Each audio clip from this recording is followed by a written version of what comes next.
Muy buenos días, muy buenas tardes, muy buenas noches a todos y todas los que nos siguen en este programa del Observatorio Internacional, contando siempre con la participación de don Jaime Gajardo Orellana, ex presidente nacional del Colegio de Profesores de Chile, ex secretario general de la Central Unitaria de Trabajadores y quien les habla, el profesor Carlos Garcés Hernández. ¿Cómo está, don Jaime?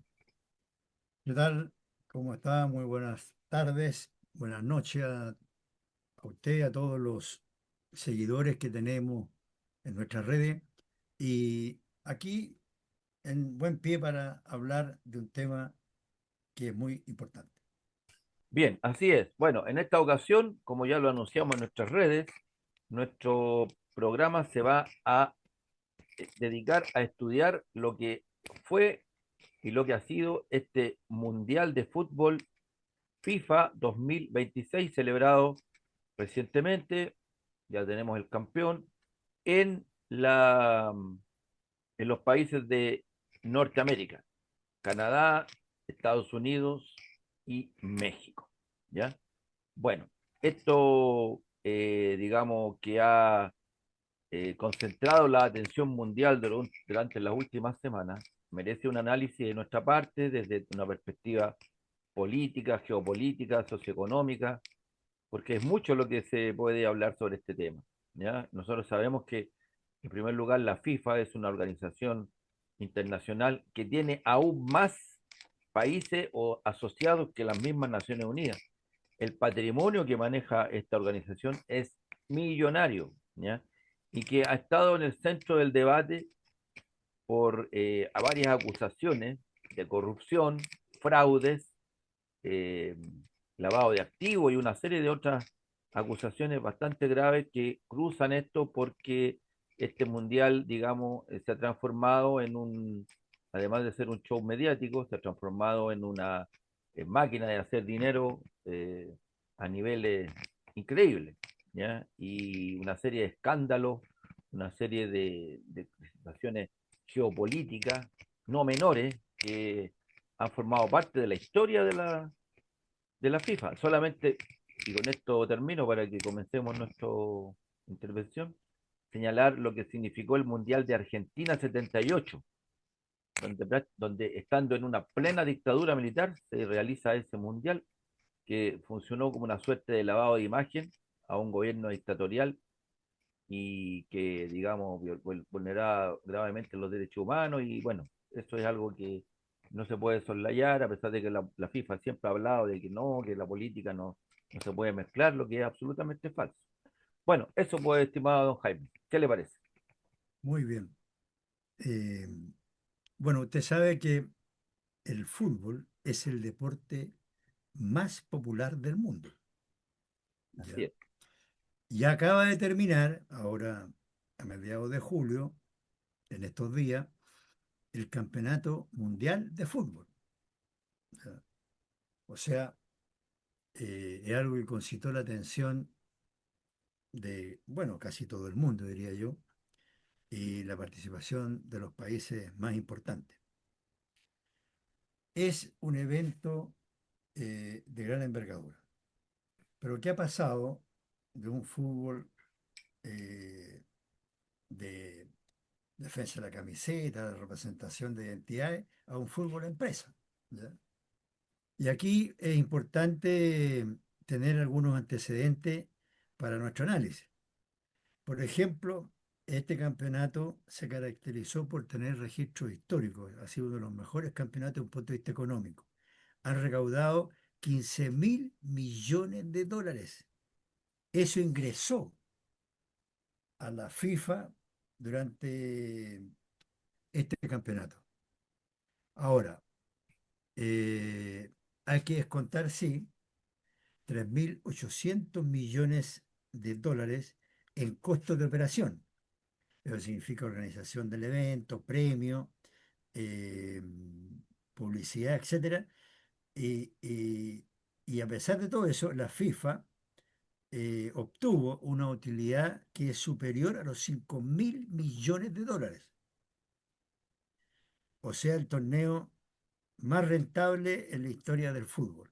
Ahora, para más o menos dimensionar de lo que estamos hablando, 5.000 millones de dólares es eh, la utilidad o el patrimonio que maneja el sistema de AFP en Chile. ¿Ya? Si queremos hacer otra comparación, los 15.000 millones de dólares equivale casi al presupuesto de educación del país, de nuestro país. O sea, aquí estamos hablando de mucha plata. Ahora, los ingresos fundamentalmente son por derecho de televisión, patrocinio y aquí hay otra cosa curiosa, reventa oficial de boletos y de los boletos VIP. ¿Qué significa esto? Que no todas las entradas se venden a la vez. Entonces, llega un momento en que la propia FIFA le pasa a pequeños emprendedores, a empresarios, a gente, para que revenda entradas. Y ellos se llevan a comisión, la FIFA. Y la otra persona también. Entonces, en el fondo, se hace un negocio hasta con la reventa de entrada, a tal extremo que se llegó a pagar, esto es increíble, eh, 33.000 dólares por una entrada. Eso en plata chilena son 33 millones de pesos. Y osciló entre 10.000 dólares a 33.000 dólares. Entonces ya por ese concepto es una cantidad impresionante de plata que se recauda. Bueno, y ahí están los 15.000 millones de dólares que hablábamos originalmente. Ahora, los gastos de estadio, de mantención, todo eso, corre por parte de los países anfitriones, en este caso Estados Unidos, México y Canadá. Ellos costearon toda la infraestructura. O sea, ahí la FIFA no se mete. Es como que vende la patente, ¿no? Y además se estima que lo que se gastó en eso fueron 8.000 a 11.000 millones de dólares. Ahora uno se preguntará, bueno, ¿y por qué estos gobiernos anfitriones gastan esa plata? Porque esa plata la tienen que gastar los países sede. Porque también ellos recuperan o les generan una gran cantidad de ingresos a través del turismo, de grupos que se van, que se movilizan allá, de las barras. O sea, hay como un despertar, un renacer, quizá, digamos, como una activación de todo lo que son sistemas de hoteles, turismo, cafetería, almuerzo, y que eso genera también una gran genera una gran cantidad de ingresos. Por eso los países se pelean quiénes son los anfitriones, porque les significa todo eso. Eh, Comercio local, por ejemplo, se estima que tuvo ingresos por 80 millones de dólares. ¿Ya?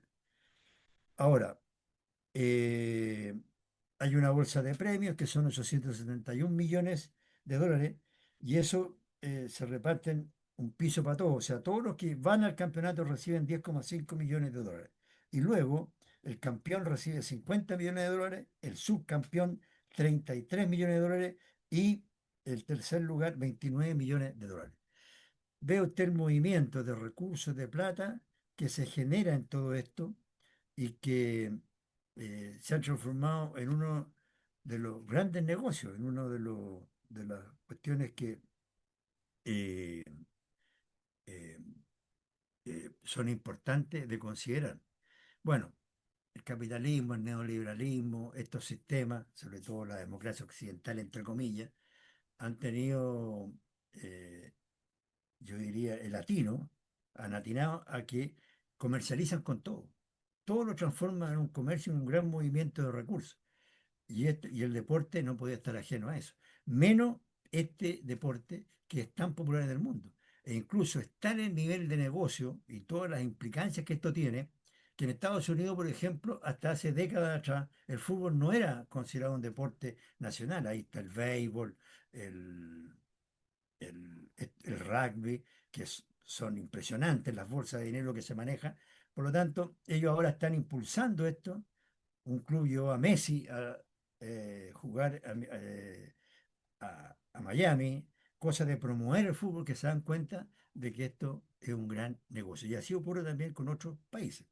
¿Qué le parece, mi estimado, los datos que le acabo de entregar? ¿No se le escucha? Muy reveladores, don Jaime, de lo que efectivamente es esta organización a nivel mundial. También le puedo señalar que uno de los, digamos, empresarios que comenzó a vislumbrar que esto podría ser un gran negocio, una mina de oro, fue justamente Horst Dassler. Recordemos ese nombre, Horst Dassler, hijo del fundador de Adidas, ¿ya? Este señor fue, digamos, el que creó todo esto del marketing a nivel deportivo, porque lo vemos nosotros, como usted muy bien lo dijo, que es un gran negocio, entonces, y además es un deporte masivo, ¿no es cierto? Y es el que nos hace ver cómo, digamos, todos los partidos están llenos de publicidad.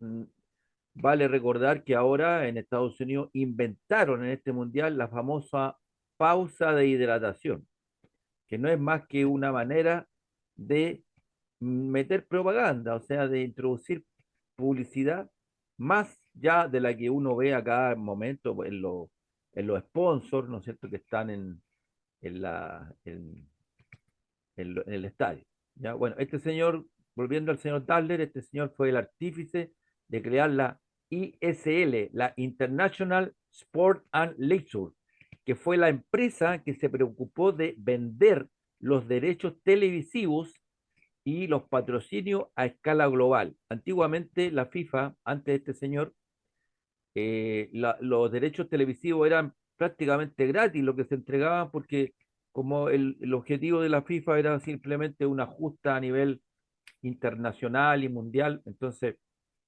eh, la idea entonces de vender estos derechos comenzó con él. Y este señor fue uno de los auspiciadores de la candidatura de Joao Belanche, que es uno de los directores o presidentes de la FIFA más cuestionados, o es cuando comenzó la FIFA a cambiar su perspectiva y ver esto como solamente un gran negocio. Recordemos que Joao Belanche estuvo por muchos años como presidente de la FIFA y durante su mandato es donde la FIFA consolidó este modelo del que usted habla, que es el que ha llevado a generar una fábrica impresionante de dinero y de recursos.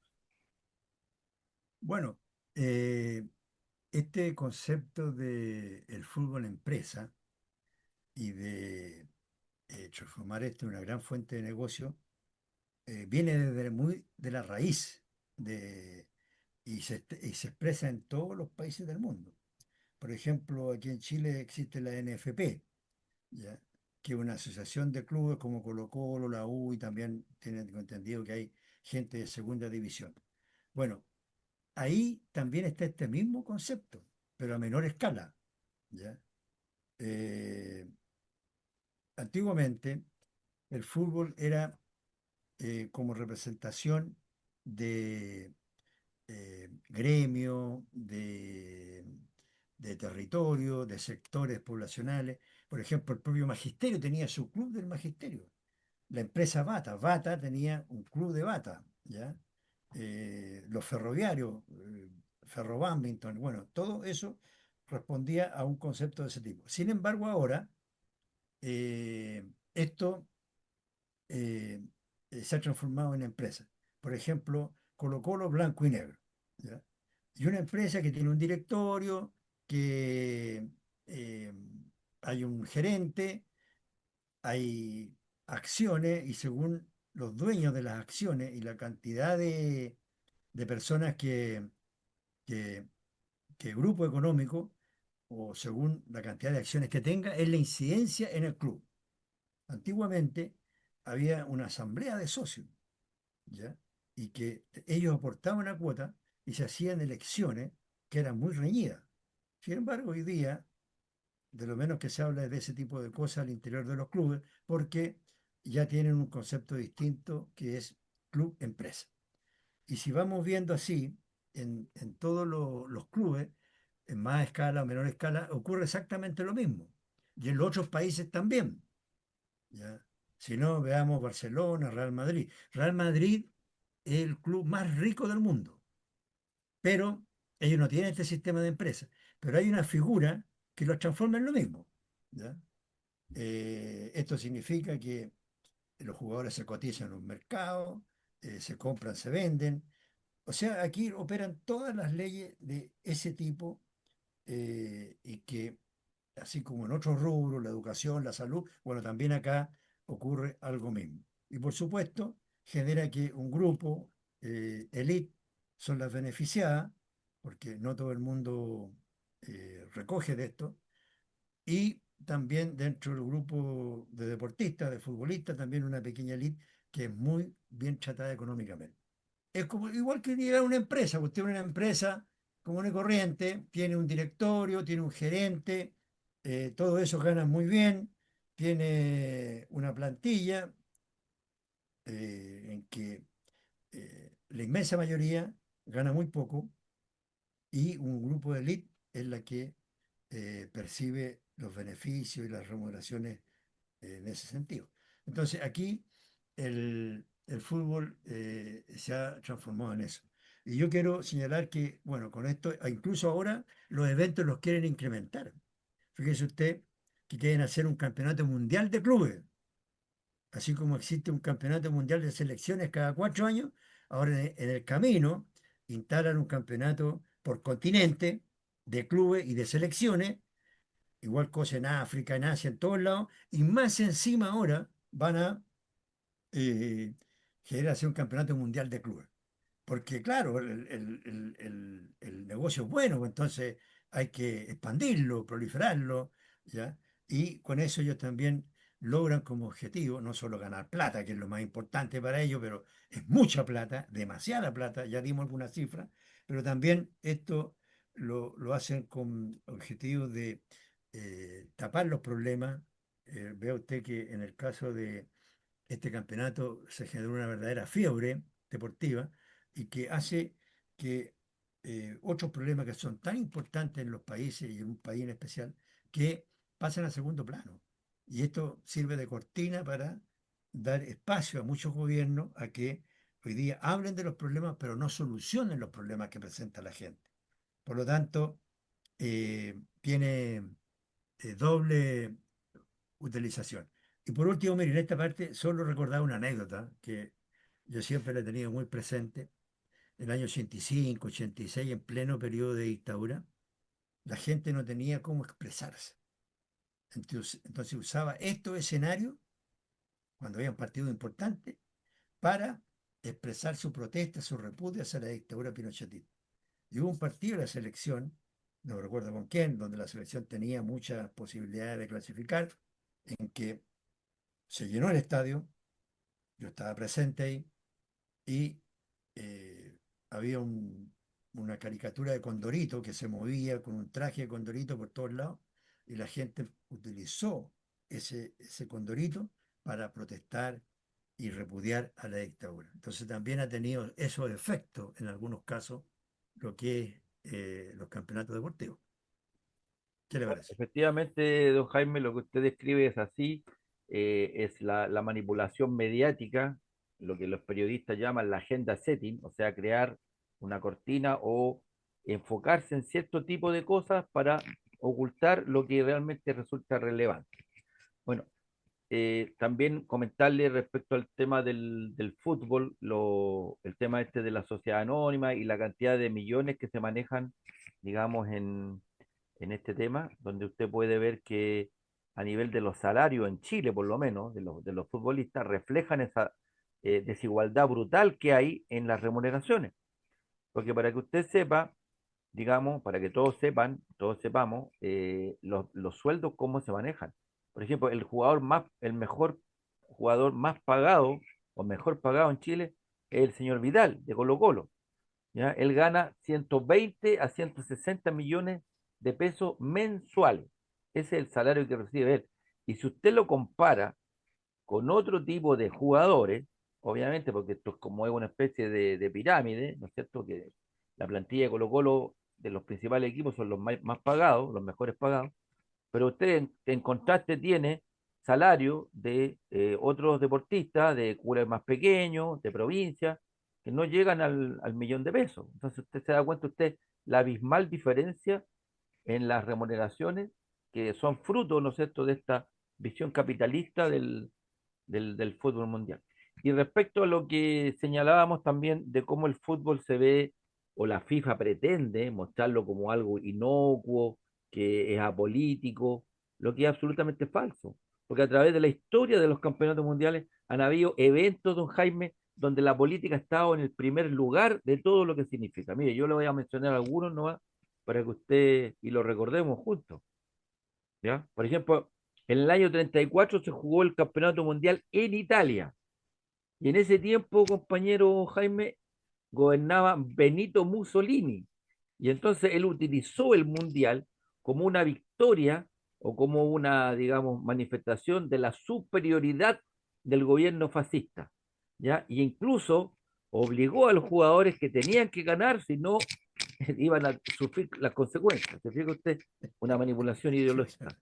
¿Ya? Mm. El Mundial de Francia el 38, a vísperas de lo que fue la Segunda Guerra Mundial, también tuvo consecuencias, digamos, geopolíticas, donde la Austria fue anexada por Alemania y entonces los futbolistas austriacos fueron obligados a participar dentro de la plantilla alemana. ¿Me entiendes? Bueno, luego la Guerra Fría, ¿no es cierto? Alemania Federal y la República Democrática Alemana. Eran dos selecciones distintas y en el Mundial de Alemania del 74 que participó Chile, ¿ya? Ahí se enfrentaron las dos selecciones y ganó la República Democrática Alemana a la República Federal Alemana en ese partido, ¿recuerda usted? Y también Mm. ahí hubo otra cosa, cuando Chile se clasifica al Mundial, recuerde que justo viene el golpe de Estado, y resulta que la Unión Soviética, que le tocaba jugar contra Chile, no se presentó. Chile fue a jugar allá, pero acá un partido que terminó 0-0 y que resulta que nunca se supo, un partido que quedó ahí, el partido oculto, ¿ya? Y cuando vino a jugar a Chile, no se presentó la Unión Soviética y Chile hizo un partido, digamos, donde partió la selección y metieron un gol ahí ¿no es cierto? Y después Chile jugó con otra selección. ¿Ya? Lo que le mencionaba al principio, el año 78 Argentina ganó la sede del Mundial, ¿no es cierto? Y eso sirvió como cortina para tapar todo lo que significaba la dictadura militar, ¿ya? El Mundial ¿cómo se llama?, del 82 en España, ¿no es cierto? También posterior a lo que fue la Guerra de las Malvinas, el triunfo de Argentina frente a Inglaterra en el Mundial del 86, con el gol del siglo y con el gol de la mano de Dios. También estuvo cargado de situaciones políticas, al igual que el que ocurrió ahora recientemente. ¿Ya? Y por último también mencionar el partido del año, también del Mundial del 74, don Jaime, ¿se recuerda? Cuando Mm. la selección de Zaire, que en ese tiempo estaba, digamos, gobernada por un dictador, ya, por Mobutu Sese Seko, ya, obligó a los jugadores que si les pasaba algo lo iba a matar, así de simple. Y resulta que le tocó jugar contra Brasil. El dictador le dijo que si perdían por más de 3 goles, lo iban a asesinar. ¿Y qué pasó? Que había un tiro libre, iba ganando 3-0 Brasil, resulta de que vino un tiro libre y aparece un jugador de Zaire y viene y sale y dispara la pelota, digamos, eh, a- eh, le pega la pelota a él en vez de que tire el tiro libre el de Brasil, ¿ya? Y eso durante mucho tiempo no se entendía por qué. El problema era que el jugador estaba jugando para salvar la vida, porque si le metían otro gol, y lo iban a matar, así de simple. ¿Se fija usted? Entonces, Chuta, claro. para que vea usted que algo que parece tragicómico, ¿no es cierto? Forma parte de la lectura geopolítica. Bueno, lo que pasó ahora en el Mundial también, pues compañero, imagínense usted la selección de Irán. No pudo entrar al territorio norteamericano, tenían que ir a Estados Unidos, jugar el partido y después devolverse a México. O sea, se fija usted la manera de manipular y de generar esa distinción, digamos, porque la política y el fútbol van de la mano, querámoslo o no. Imagínense ahora en la ceremonia final.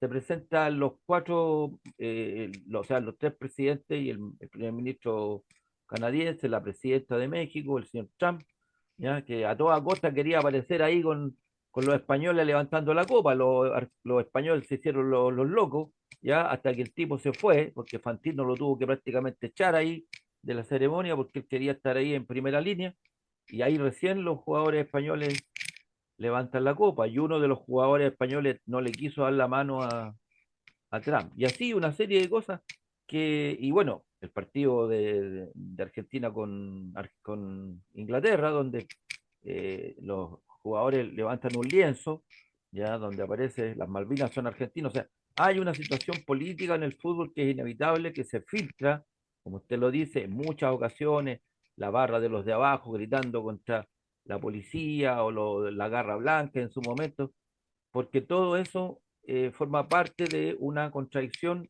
que está latente en este deporte de masas que ha sido capturado por el capitalismo para, a través de esta pasión de las multitudes, ganar y generar sus ganancias monstruosas y con una organización acusada de miles de cosas. Acuérdense que hubo una redada en Suiza en contra de todos los miembros de la FIFA que fueron detenidos, y ahí quedaron procesados y eso ahí todavía está latente por todas las irregularidades y todos los negociados que usted me señaló al principio. Correcto, muy bien. Estamos de acuerdo. Ahora, esta transición del fútbol de camiseta, de representación de territorio, de gremio, etcétera, hizo una transición al fútbol de empresa. Recuerda usted que Santiago Morning era como venía de la Asociación de Autobuseros, ¿ya? Eh, Colo Colo también tenía su asamblea periódicamente, y así otros clubes. Entonces este proceso fue paulatino y que hoy día ya se está coronando como una expresión, tal como dice usted, absoluta de el comercio y de las ganancias tanto económicas como políticas. Eh, Primero, esta asamblea de socios la transformaba en accionista. O sea, todo el mundo tenía sus acciones, todos los que eran socios, que pagaban sus cuotas. Pero luego ocurrió un fenómeno que ha pasado también en otras áreas, en que socios le iban vendiendo a otros.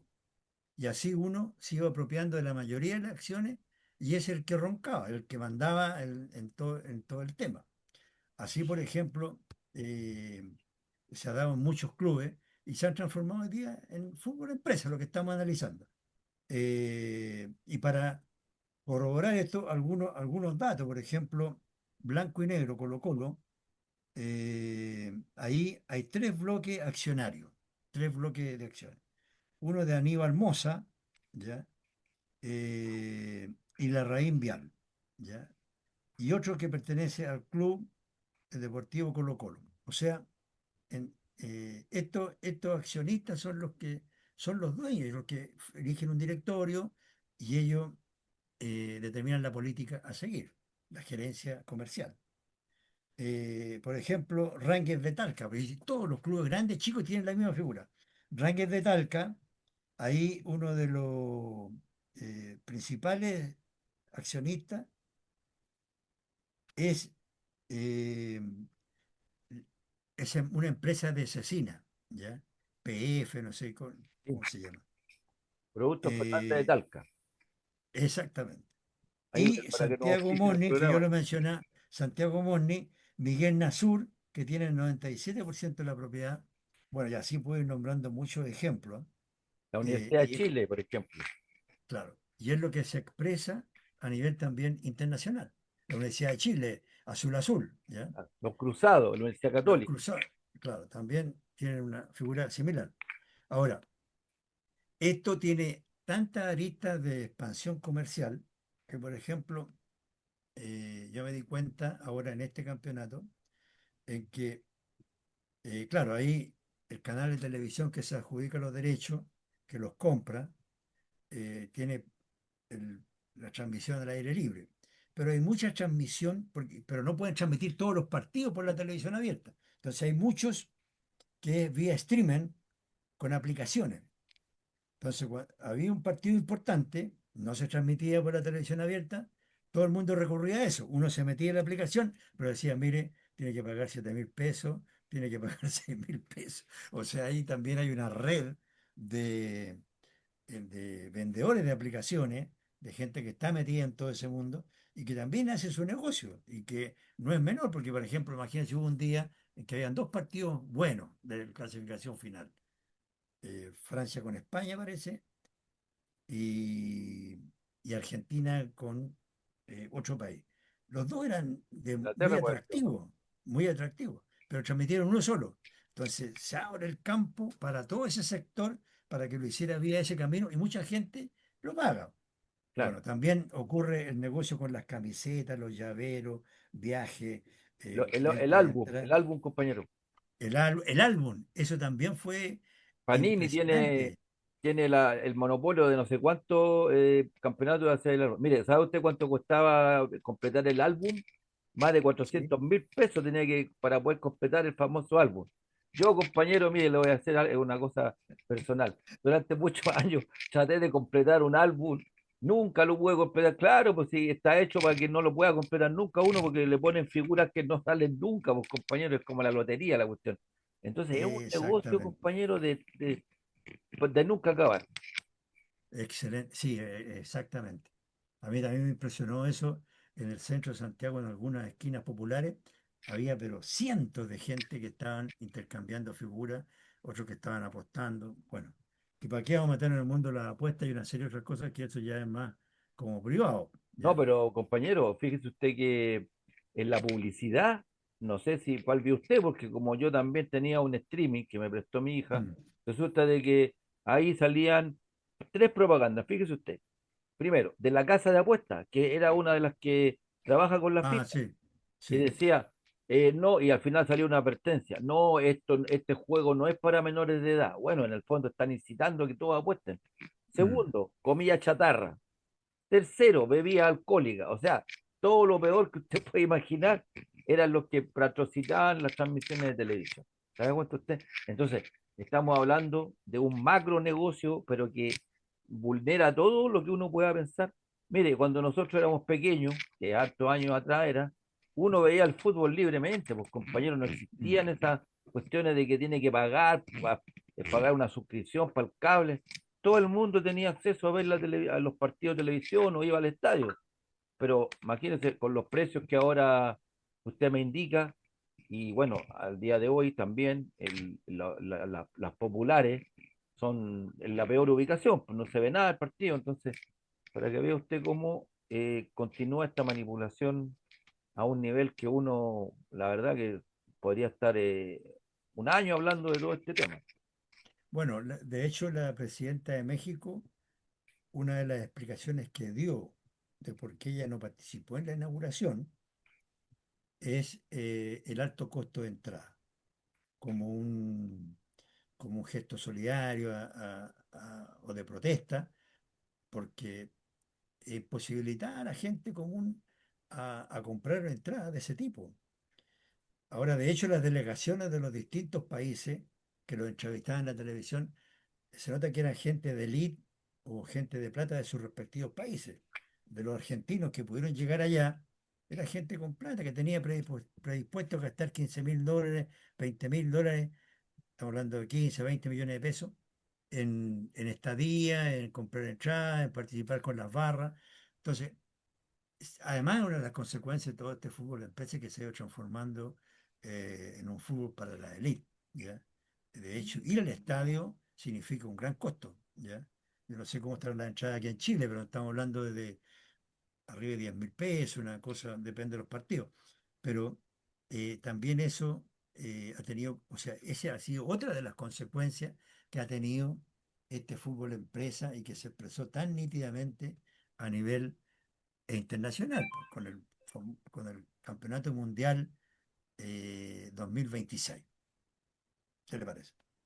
Bueno, me parece que estamos viviendo una verdadera revolución en el fútbol que lo transformó de una de un deporte popular, un deporte masivo, un deporte social, a un deporte que está dominado por los grandes grupos económicos, y eso es así, ¿ya? Y digamos, se han apropiado, digamos, de un evento popular y lo han transformado en un negocio, lo han corrompido, lo han llenado de cosas que no apuntan al verdadero espíritu deportivo, ¿ya? Claro. Entonces, considera usted, por ejemplo, en el caso, lo que usted mencionaba de los clubes, efectivamente los clubes eran club social y deportivo, o sea, tenía una Claro. connotación popular, es decir, era una Mm. asamblea de socios democrática que elegía a sus dirigentes, ¿ya? No había un ánimo lucrativo, ¿ya? Por ejemplo, el caso de Colo-Colo es emblemático, un club popular, un club nacido de sus propios jugadores, porque la historia de Colo-Colo es un club que nace de una disidencia que hubo dentro del Club Magallanes, un grupo de jugadores que al mismo tiempo formaban parte de todo el equipo, formaron un equipo nuevo, crearon su propia estructura, ¿ya? Y era gente que eran profesores. Los hermanos Arellano eran profesores Mm. normalistas, ¿ya? Y que a partir de ahí se crea esta noble institución. ¿Para qué decir de las universidades? Las universidades también fueron clubes nacidos al alero de las casas de estudio, ¿no es cierto? Para fomentar el Correcto. deporte, el espíritu de la misma universidad, y que se transformaron en sociedades anónimas que en el fondo usan solamente el nombre de la institución, la cáscara, y ahí quedaron. Lo mismo como lo que decía usted, lo de los autobuseros, de los ferroviarios, y así de un montón de organizaciones nacidas. Por ejemplo, mire, otro ejemplo, el club Fernández Vial. Arturo Mm. Fernández Vial, miren qué interesante la historia. Arturo Fernández Vial fue un grumete de la Esmeralda que llegó a ser, digamos, almirante, ya a través del tiempo posterior, y en un conflicto laboral que hubo en la región del sur, él, en vez de reprimir a los trabajadores, actuó como mediador para resolver un conflicto laboral. Y en agradecimiento a eso, el club deportivo, que era un club ferroviario, le cambiaron el nombre y le pusieron el nombre de este caballero, Arturo Fernández Vial. Y es hasta el día de hoy un equipo, digamos, que nació de esa realidad histórica, ¿se fija usted? Correcto. Y muchos, por ejemplo, estamos hablando de Santiago Wander, que fue uno de los primeros equipos nacidos en Chile, porque el fútbol llegó aquí en los puertos a través de los ingleses, y muchos otros clubes, algunos que ya no existen, pero lamentablemente, vuelvo a insistir, el fútbol, deporte popular, legítimo, un deporte con raigambre popular, que ha sido totalmente cooptado por las clases altas y lo han transformado en un negocio, y ya no hay ese espíritu de mojar la camiseta, porque los jugadores ahora son mercenarios, los jugadores van donde más les pagan, los jugadores son verdaderos gladiadores, así son, en el espectáculo del circo romano. Eso es lo que se ha transformado el fútbol. Correcto. Muy bien. Muy bien. Eh, de hecho, yo me recuerdo, importantes jugadores se hacían al alero del amor a la camiseta, ¿ya? Era por defender algo de un gremio, de un sector, de un territorio. O sea, era eh, una... Incluso muchos trabajaban y después el fin de semana ahí, se iban a jugar, ¿ya? Claro. Tenía otra connotación, ¿ya? Hoy día se juega más por la plata que por la camiseta, ¿ya? Mm. Por el, Por los colores, como dicen por los colores, eso, jugársela, jugársela por los colores. ¿Ya? ya, Ahora, yo creo que ahí hay un aspecto que tiene que volver a sus raíces el, el fútbol, el fútbol como deporte, ¿ya? Y esto porque ayuda también a masificar y a crear valores distintos en la sociedad, en la juventud.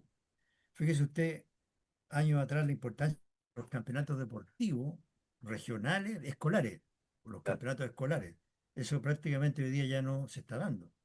Eh, Hay, a través de esa masificación de la práctica de este deporte, ¿ya? En la escuela, en, lo- en los territorios, en todos los ámbitos, permite que afloren muchos talentos. Hoy día, ¿cómo busca los talentos este fútbol en empresa? Viene uno de allá de España, que supone que sabe de esta materia, y se pone a ver todos los partidos de fútbol de Arica a Magallanes y anda buscando talento.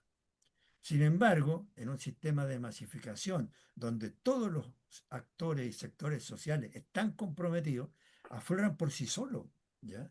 Y eso también le da otra cualidad. Y como esto lo han transformado en una cosa tan atractiva económica, por lo general a todos estos buenos deportistas se los llevan inmediatamente a otros países, a los clubes grandes de Europa, y aquí nos transformamos como un exportador de materias primas y no aprovechamos nosotros Los esos talentos, talentos, ¿ya? claro. Que podría ayudar extraordinariamente en nuestros países a fomentar el deporte. Fíjese que hay una entrevista que le hacen a Caselli sobre su periodo deportivo. Era de tal eh, apego masivo, o mejor dicho, de compromiso social o algo de muy, muy ligado a la gente, que cuando ellos entraban a la cancha, contaban a los asistentes, porque según eso, a ellos les daban una prima, un valor de apoyo. Si había mucha gente, le era mejor, y si no, no tan bien. O sea, con esas características, y pensar que el deporte, usted sabe, cualquier práctica de deporte juega un papel clave en la formación de una persona, po, de un ciudadano, de un joven. Entonces, eso significa que eh, a la larga esto tiene que cambiar su carácter, y no todo transformarse en negocio. Yo creo que también eso tiene hoy día a la gente abrumada, creando muchas situaciones complicadas, porque eh, eh, aquí se ha hecho negocio con todo. Hay un límite, ¿ya?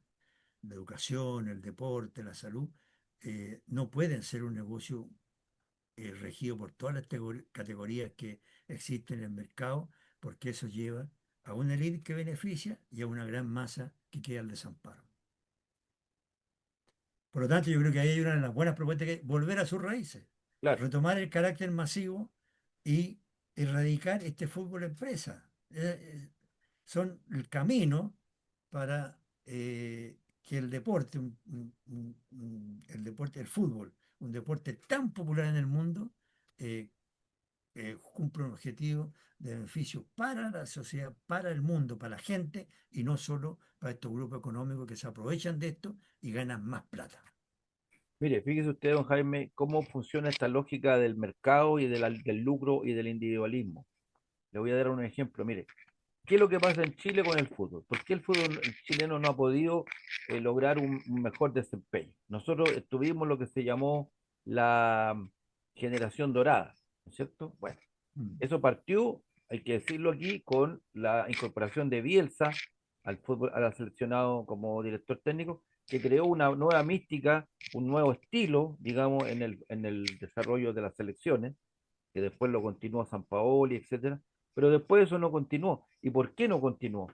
Porque como usted muy bien dice, aquí lo que se privilegia es el negociado con los jugadores, ¿no es cierto? O sea, comprar, vender, ¿no es cierto? ¿Y qué pasa? Que ahí usted no tiene una planificación en el largo plazo, una planificación que permita que una generación que funciona muy bien, una continuidad en eso, una continuidad o un desarrollo nacional de potenciar el deporte, ¿no es cierto? Mire, en la época de la Guerra Fría, los países de la órbita socialista, incluyendo Cuba hasta el día de hoy, ellos desarrollan una lógica del deporte donde el Estado apoya, donde el Estado da los recursos para que todos los talentos se puedan manifestar.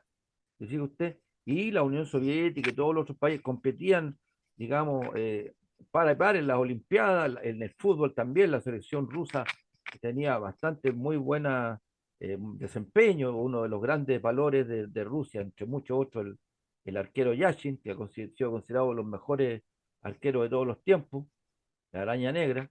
Y bueno, ahí está el problema, porque como las empresas lo que quieren es el lucro a corto plazo, no se preocupan de fomentar y desarrollar el deporte semilleros, ¿no es cierto?, que permitan mantener una continuidad en, en las nuevas generaciones que practican el deporte. ¿Se fija?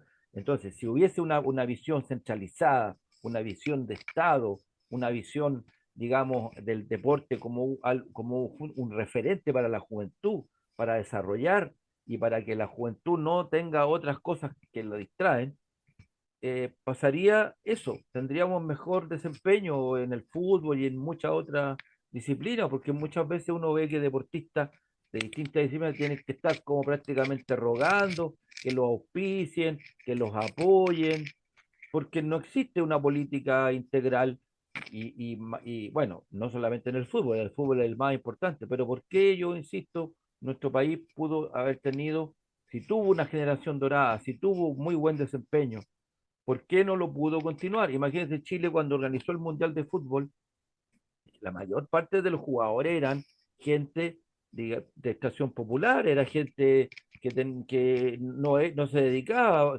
100% al fútbol, pero lograron un extraordinario resultado, tercer lugar a nivel mundial. ¿Se fija? Entonces, ese es el problema, cuando el individualismo, cuando el afán de lucro es el que predomina en una actividad, solamente se ve el corto plazo. Y ahí donde la figura de la planificación, del trabajo comunitario, de la proyección social de una actividad, tiene más sentido. ¿Ya? Correcto. Yo creo que esto de una política deportiva es algo que es clave. Bueno, hoy día existe una política deportiva, pero aquí hay una política creada y hecha a la medida, al modelo neoliberal, y una política deportiva que busca el lucro, ¿ya? O sea, eso como centro de toda la operatividad. Es una política eh, que su objetivo no son de masa, no son objetivos de beneficio para el pueblo, ¿ya? Más bien para el pueblo eh, significa evadirse de la realidad con estos eventos, pero no el desarrollo del individuo. Entonces, en este aspecto yo creo que es clave que hacia el futuro hay que arrebatarle el fútbol a estos neoliberales y que vuelva a sus raíces, ¿ya? Que el carácter original competitivo eh, sea el centro, ¿ya? O sea, pelear por la camiseta y no por un billete más. Volver a sus raíces. Eh, no comercializar con el fútbol, ¿ya? Y quitarle este, esta área, el fútbol, este deporte, a los mercaderes del templo, ¿ya? Porque no escatiman en nada a, a, eh, no escatiman en nada para usufructuar y sacar el máximo provecho. Incluso se especula que hay hasta lavado de dinero en muchos de estos clubes, por su carácter que tienen. Y por último, que rescatar el fútbol para el pueblo, que no sea solo de élite, ¿ya? No puede limitarse las entradas por su costo, por su alto valor. Entonces, tiene que ser radicado y que sean elementos de una nueva política deportiva, de una nueva política deportiva que la asuman la ciudadanía, el Estado y que tenga un carácter distinto. Pero en todo caso ha sido interesante todo este análisis, todos estos datos, porque demuestran en toda su crudeza el carácter de negociado y de lucro y de no escatimar en nada con el fin de beneficiar a los grupos de élite de siempre. O sea, aquí no se escapa ni el deporte. Así es nomás, pues, don Jaime, y bueno, eh, este ha sido nuestro programa de hoy, dedicado al tema del Mundial de Fútbol. Y bueno, en general lo que significa este gran deporte, este hermoso deporte, pasión de multitudes, que ha sido arrebatado de sus raíces populares para ser transformado en una danza de millones que beneficia y a un grupo reducido, a una elite que lo utilizan a todos para llenarse los bolsillos y hacer barbaridades en vez de fomentar el desarrollo de esta disciplina para todos y todas. ¿Ya? Que un niño que puede ser un gran talento, que está por ahí en una población, tenga la posibilidad de, no solamente de que gane mucho dinero, sino que todos los niños que estén ahí en la población tengan acceso al deporte y a todo tipo de cosas que eleven su espíritu. ¿Ya? Por eso que en un sistema como estamos, el deporte solamente va a ser concebido como un negocio y no como un beneficio social. Eso es. Bien, profe. Un abrazo, nos despedimos de todos nuestros seguidores y reiterar el agradecimiento por el respaldo que hemos ido teniendo paulatinamente. Así que un abrazo a todos. Así es. Un abrazo a todos y que el fútbol vuelva a ser del pueblo. Bien.